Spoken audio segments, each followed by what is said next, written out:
The kirk town of Lochwinmnoch was built around a church which formerly stood in this spot. Today, Old Simon is all that remains of a church built here in 1729. When the parish church was built, the old church was demolished, leaving only the tower, which was used as a watchhouse against grave robbers.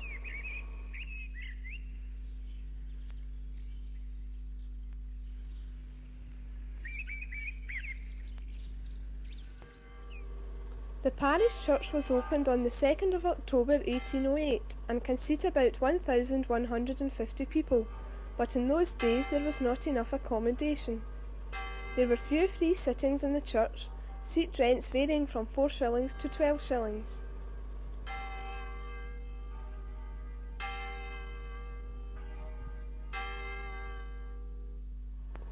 The Borough Kirk, now known as the Calder United Free Church of Scotland, was built in 1792, with William MacDowell of Garthland as the patron. The old MacDowell residence of Garthland was sold and converted into a seminary of the Mill Hill Fathers. In 1936, a little chapel was built there, now known as St Joseph's. In 1955, a chapel to Our Lady of Fatima was built in the village.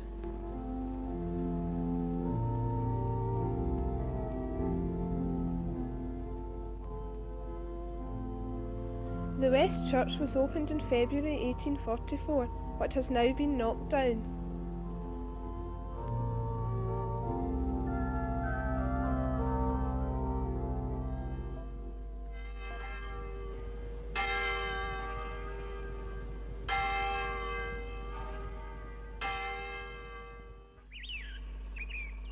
From earliest times, the people of Lochwinmnoch engaged in farming and weaving.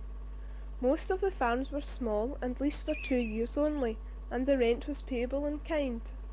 The chief crops were wheat and barley. Some flax was grown and sheep were reared for wool, though in early times little attention was paid to the breed.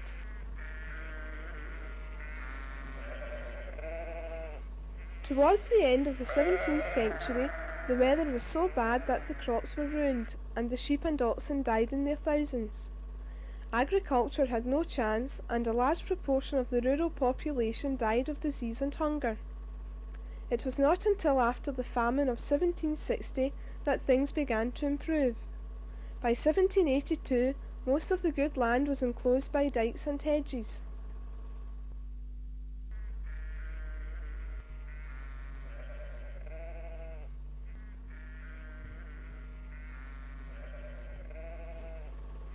Farming methods have changed over the years. The horse and plough are gone and modern machinery has taken over.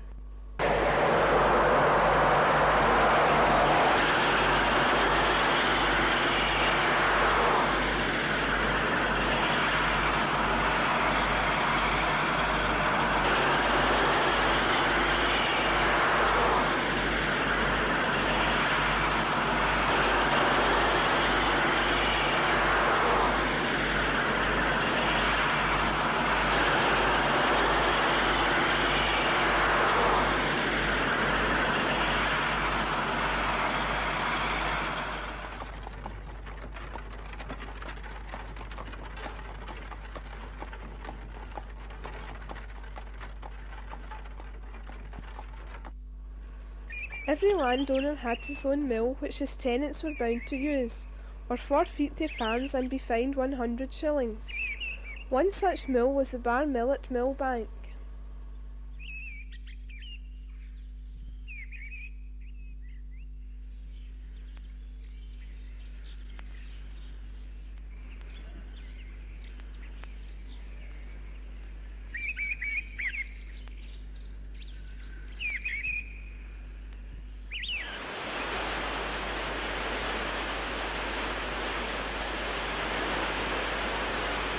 The water of the River Calder was used to dry the machinery of many mills.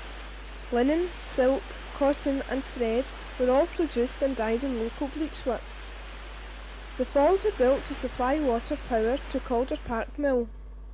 A cotton mill was built at Calder Street in 1788 and burnt down almost 100 years later. The Calder Mill used water from the Cloak Burn to drive its machinery. The mill produced its own yarns, and from them made high-class tweeds under the trade name codder.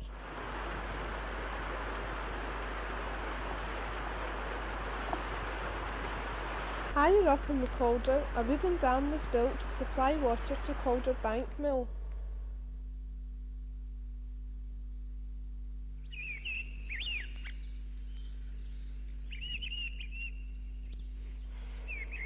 Besides these large mills, weaving was carried on extensively in private houses in Johns Hill and elsewhere. Farmers were encouraged to grow flax or linseed, which the women spun into thread with rocks called whirls. The introduction of the power loom put a stop to home weaving, just as the steam engine came to overthrow the water wheel.